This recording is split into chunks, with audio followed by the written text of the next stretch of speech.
I can understand very well but cannot speak. I'm from Hyderabad.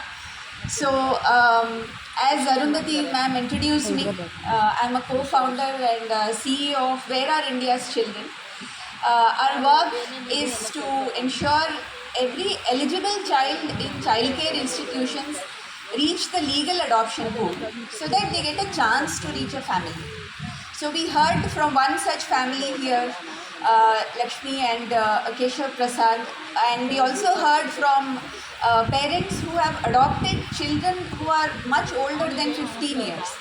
So if given a chance, these children will thrive in a family, and the family also will thrive along with them. I'm an adoptive parent myself. I have a son who's 17 today.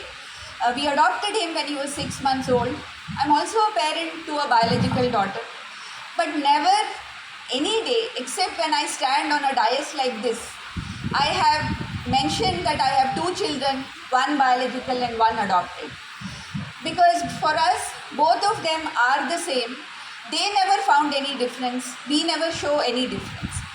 So, as Lakshmi also had mentioned, I think we have to shed inhibitions about adoption at any point.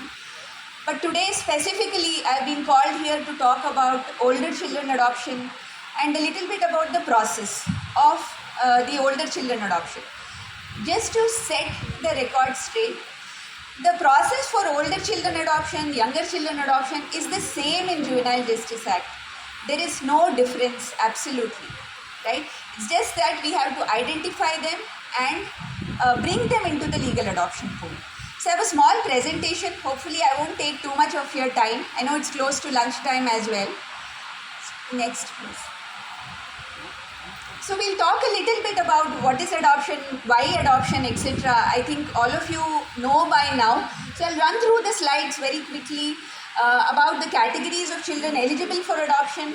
A lot of prospective parents don't know who are these eligible children who come into adoption and who can be adopted, and about generally the carings process a little bit, and what it takes to adopt a child above 6 years old, and pointers after adoption, because a lot of times we always expect a perfect child. I think that is our norm and culture. So we will talk a little bit about that as well. So why adoption?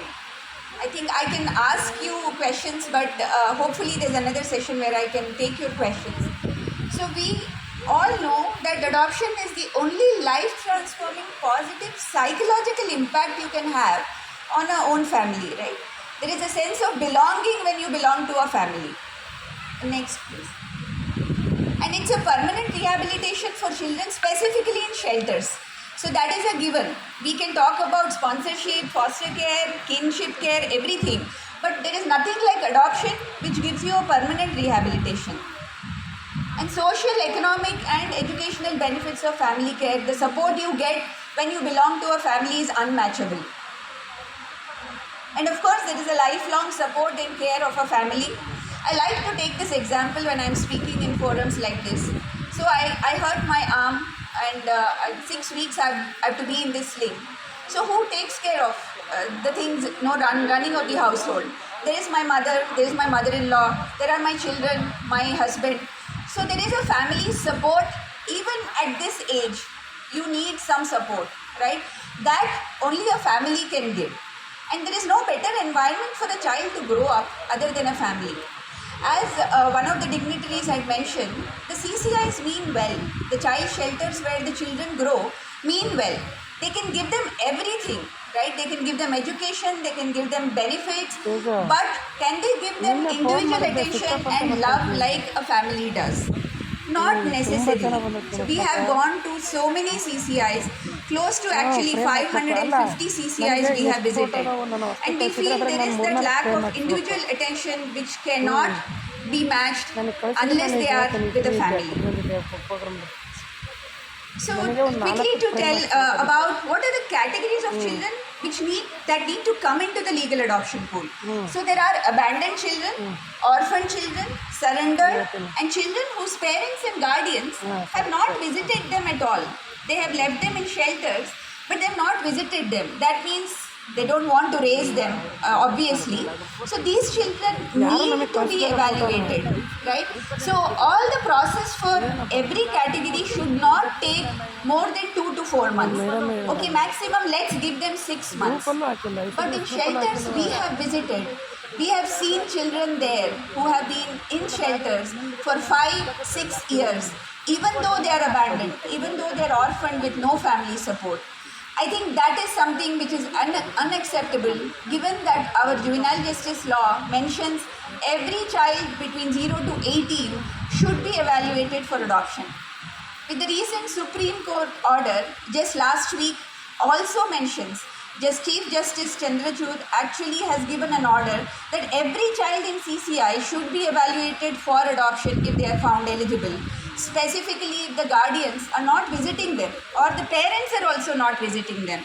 So when the Supreme Court itself is looking at this problem closely, then we are responsible to work harder on the ground to ensure every eligible child gets into the pool so that they have a chance.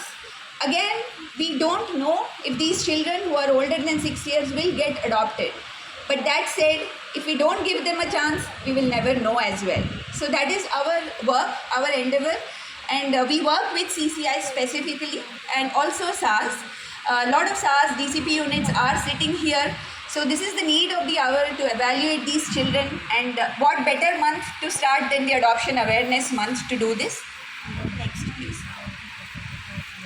So the carings process, I think most of you know.